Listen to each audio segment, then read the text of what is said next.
Ciao, sono Alice e benvenuti su Climate Action Figures.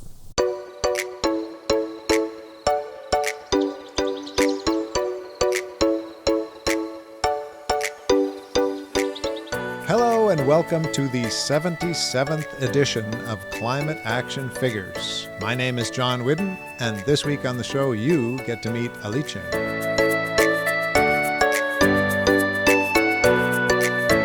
Why the emphasis on 77? It just seems like a cool number. But first, this week's QuickFix, and Bernadette points out that in most areas, if you tape a little note inside your mailbox that says something like, "No flyers, please," you will have a lot less garbage, or better yet, recycling to deal with. So thanks for that reminder, Bernadette, and welcome, Alice. Hi, everyone. Now, you're in Switzerland, right? Indeed. So do you get flyers in your mailbox like we do in North America? This comes pretty on point, as today coming home I checked, and I was surprised to find quite a pile. So thank you, Bernadette.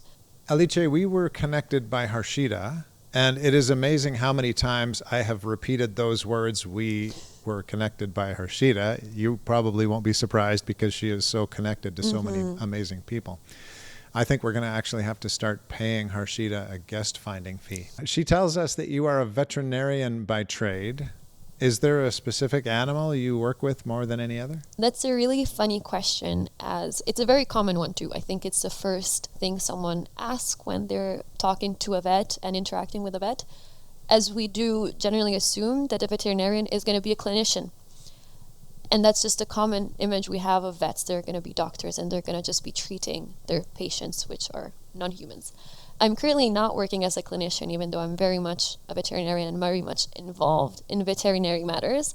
But there are no animals in my life at all at the moment. So no one would be my answer, a surprising one.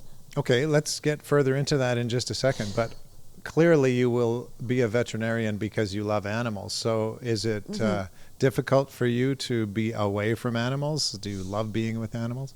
Oh, absolutely. So I did change path in my veterinary career a couple times already. I did start as a clinician. It is kind of the most natural way to start working after one graduates. I was so used to spending 60 hours a week with animals that when I stopped, as I moved and I changed career, it was quite literally like being on withdrawal. Like, animals were my addiction. And I moved. I could not have a pet with me at the time. And so I just started pet sitting and dog walking just to kind of scratch that itch, quite literally. So absolutely, animals are still very important to me. They're just not my job in the way people assume they are. We can't let this thread go without asking you, do you have favorite animals? As a child, I always answer the Black Panther. I'm not sure why, but I'm quite dog obsessed. That is, yes, my attention span is absolutely inexistent when there's dogs around. Black Panthers and dogs. Very good. So, Alice, what does it mean exactly to be a veterinarian who is not a practitioner? This is something I'm really glad we're touching on. It's something I feel very passionate about because in the general idea of what a vet is, it is so closely connected to being this doctor for animals. And there is so much more in this profession, going from food safety to research to medicines to preventive health to education. Like, there is so much more than just working with animals, and of course then such a wide array of animals in that too. And so in my case specifically, I left clinical practice to actually work in policy, something I absolutely never imagined myself as I was studying, because I was never led to imagine myself in those shoes or trained to do that. And now I'm kind of training myself to have more expertise to be able to do policy. So right now I'm doing research, actually. So that's why there's no animals in my life, but I'm very much doing research that is connected to animal health, but not just animal health. Now, we'll come back to the research in just a moment, but what inspired you to move more from that clinical world to the research side of veterinary medicine? The research side and the policy side are very much connected, as there is a common goal there that I felt that I couldn't achieve by just being a practitioner. And that is, I kind of have a drive to have a bigger impact than just my one patient and my one client. I'm here also today because I really, really care about the environment and climate and sustainability. And I was trying to find a way to connect what I was trained to do and my background with this very strong passion. And at one point in like the very last years of my studies, I discovered One Health. And One Health is an approach to global health challenges where people that are trying to look at solutions are considering with the same weight animal, human, and environmental health, as these are very tightly connected in some important challenges. And for long-term vision and solutions, we need to imbue all three and consider them together. Otherwise, our solutions are going to be very short-sighted and not actually solutions. And so once I got to this and I was like, okay, that's what I want to do, but how do you do that? Like, who are you to do that? I saw these two potential paths. To this day, I don't know if maybe there were a million more, but I was set that there were two paths in front of me to be a One Health specialist. And that was to either do research, so someone that really finds the knowledge and the evidence that can support solutions to resolve large issues like global pandemics and antimicrobial resistance and food insecurity and food safety, all these very large things. And I could do that. Or I could be on the other side, and the policymaking side, as part of the large team of people that take this knowledge and tries to translate it into the regulations that ensure that knowledge, that evidence is driving the solutions, is actually being implemented.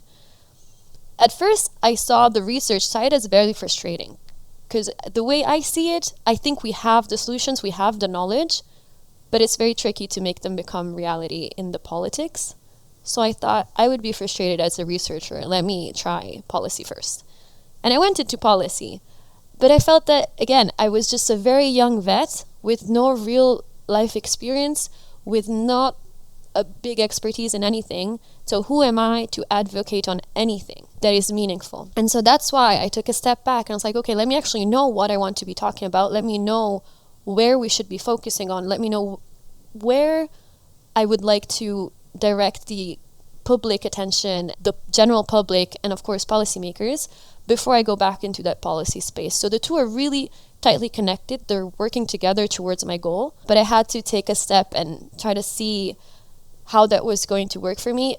As I have to say, all my colleagues, all my friends do not understand what I'm doing. So I kind of had to find this path and make it work for me. And so there's a bit of trial and error. And it seems like it would be pretty daunting. Practical veterinary medicine, it's very complicated, but it's also very straightforward in terms of here is my job, here's what I need to heal.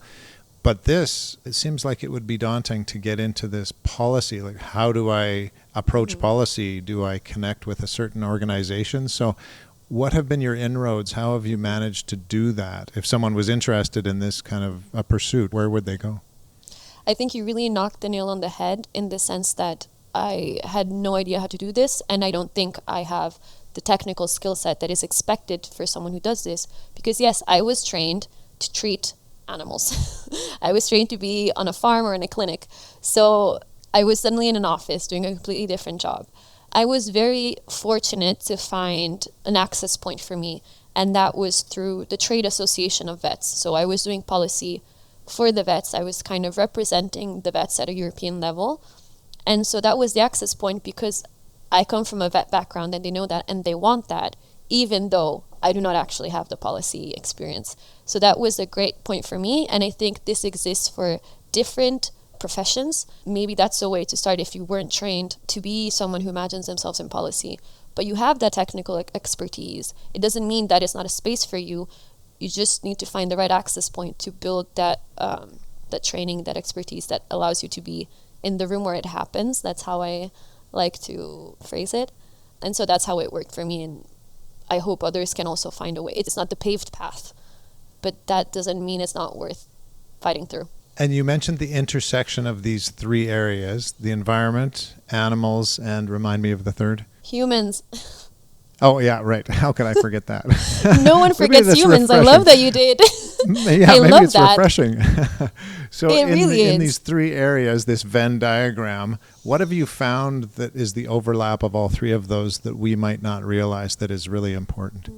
The big overlapping point is health. So the health of the three is so deeply interdependent and connected, I find it very hard to divide the three.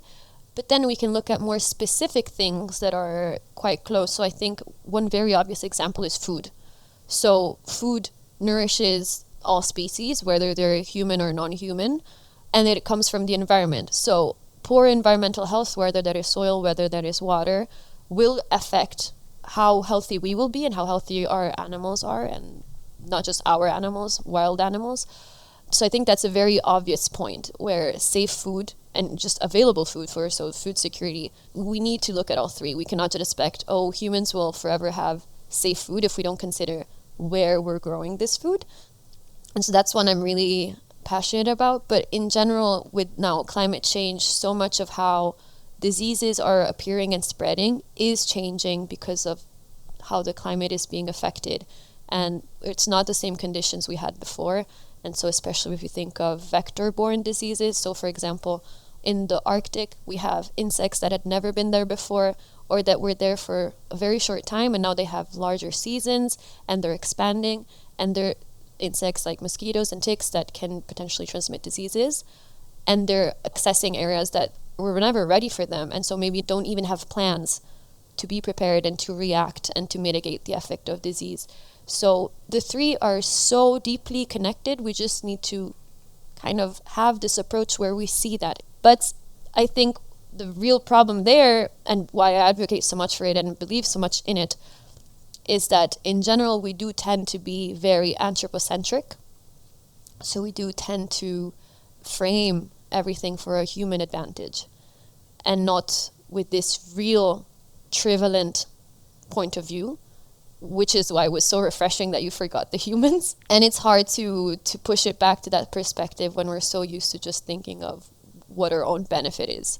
So considering that you've spent so much time in this area now, really focused on this intersection between these three things, one, health, can you boil it down to one piece of advice or one thing that you think people need to consider that we really aren't considering at this point in time? It might sound very basic and not that innovative, but healthy humans depend on healthy environments and healthy animals. Full stop. If we even just think of the food point of view, it's that simple. We need to eat. It's really that simple. So we can be as self-centered and selfish as we wish. Even if we want to walk down that path, we still need to absolutely prioritize animal health and environmental health. Now, Alice, before we started recording, you mentioned that you had recently moved to Switzerland, and we talked about that in the mail comment. Was that work-related? It's actually the second shift. So the practical career was happening in Italy, and then I moved to Belgium. I was in Brussels as everything that's regarding the European Union institutions is. So the policy work with the European, let's say, framework is in Brussels. And then that move to research. So every time I changed career, I also changed country. That's not necessary. That's how it worked out in my case. And so 2 months ago, I moved to Switzerland to start a new job and this new adventure and journey. As you moved from Italy to Belgium to Switzerland, tell us a little bit about the different approaches to the environment, a different awareness of climate between those three places. I'm really glad you asked that question because living sustainably was a big reason for me to move.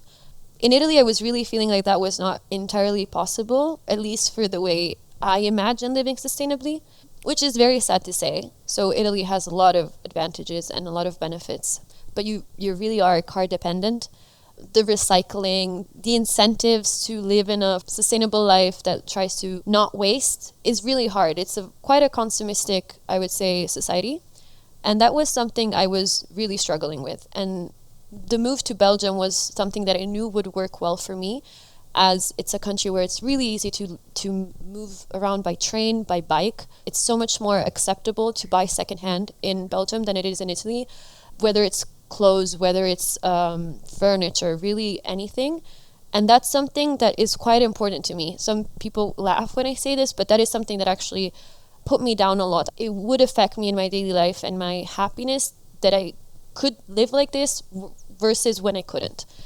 And that is something that has kept going into Switzerland. So Switzerland is a notoriously very expensive country, but it really has a lot of initiatives for really recycling, and it's not even buying secondhand, it's just donating secondhand. So people move from this city so much that when they leave, there's this Telegram group where people just drop things and you just go pick them up, and it's for free. So I'm currently furnishing my apartment for free. I'm not buying anything, and this would be impossible in Italy. So that was actually a really big driver, and the more I see that this is possible, the more it becomes important that I can keep living this way, because it's something that for me is so important and also just gives me joy, genuinely. Now, we haven't come back to Harshita, and we probably should to give her full credit, but Absolutely. I should ask how you know Harshita. Does she have a pet Black Panther or a dog you've worked with?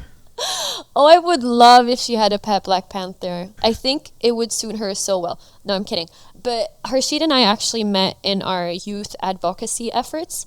So we met at an event in the context of the UNFCCC. So that's the UN organization that works on climate change. It's also the organization that supports COP every year. And so we were at the session and we met. And in general, these climate spaces are not very often populated by people in health. So even though she's a human health specialist and I'm an animal health specialist, there's a lot of kindredness there. And so very quickly we bonded over that. We became friends. So it's not just, colleagues in the advocacy space. We met again at COP. And so she's an excellent speaker, and she does so much amazing work in bringing attention to topics and issues that I think are so fundamentally important. And so I think that's something that has made us very, very close. And it's so important to have someone to know you're not doing this alone. So that's something I think, I don't know if she would answer the same way, I would hope so. But yeah, she's just a very inspirational human being. And once you find that and it's mutual, it's very special. And so I'm very grateful that she connected us and that we can reflect on her impact right now. Tell us what you've chosen today to share for your climate action. And it's something that I have been able to do in Belgium and in Switzerland and not in Italy. So going back to what I said previously, is that for almost all perishable foods, I don't buy them, but I save them. And so what I've started doing is when I move to a new country or a new city, I look for food saving, food repurposing, food sharing, whatever they may call it, initiatives. It's amazing because, of course, it's extremely sustainable. You try new things that maybe you otherwise wouldn't. You don't have to think too much about your grocery shopping and what you're going to cook. And it's cheap. You're saving money. And so depending on the case, and it's not too good to go. It's really picking up fresh ingredients that are still good, but usually it's surplus food. So I invite everyone listening, check if this is happening around you. Besides too good to go, check if there are NGOs that are collecting food from supermarkets that would be thrown out and putting it out on Wednesdays between 4 to 6 for someone to pick up. It's become part of my routine, and it's something that I love and I keep sharing, and people are always happy to start this too. And so it's also it starts connections, it starts conversations, it makes people aware of how much food we waste, which is absolute. Here you can cue my picture with me speaking, and behind me I have like 121 million something food is wasted every year. It's absolutely mind-boggling how we use all these resources for food and then we waste it. It's such a low-hanging fruit, and there are already initiatives that are trying to make sure this food is not wasted. So let's try to do that. And I'll plug one in North America, at least. At our local grocery store here in town, there's an app you can get for your phone called Flash Foods, and it connects you with food that is about to be thrown away. It's good only for a couple more days, and they keep it at a separate cooler by the door. You Amazing. Order ahead of time. It's usually half price or less, and then you just pick it up on your way out the door. So many ways you can do that, as Alice says. Yeah. There's so many initiatives, just need to find them. What gives you hope, Alice? What gives me hope is that there are people like Harshita, like you, like me, that connect over this because they're so keen on making the world a better place, whether it's for climate, whether it's for health, whether it's for animals, but just they're trying to leave an impact that is positive. And I think that as long as there's people like this that are reaching out and that they're connecting, which means they're also not losing hope themselves, I think there's so much power and potential for change in that. It is a bit of a easy response to say people, but there's so many things that are depressing that then when you find people that really believe and put their efforts in making a change, I think that's the most hopeful thing I can imagine. Well, I'm glad you shared that because I forgot humans earlier, so there we go. Thanks so much for connecting with us today, Alice. Thank you, and thank you everyone listening. And yeah, just strive to make an impact every day. Great advice. And thank you, viewer or listener, for joining us today. If you like what you've heard here today, I invite you to pause for a moment, actually pause the podcast for a moment, and think about someone who would benefit from hearing these wise words from amazing Alice today. Pause. Now you're back. Send them a link and invite them to join the conversation. We will be back again next week, same time, same place, to hear from another climate action figure. Until then, go figures!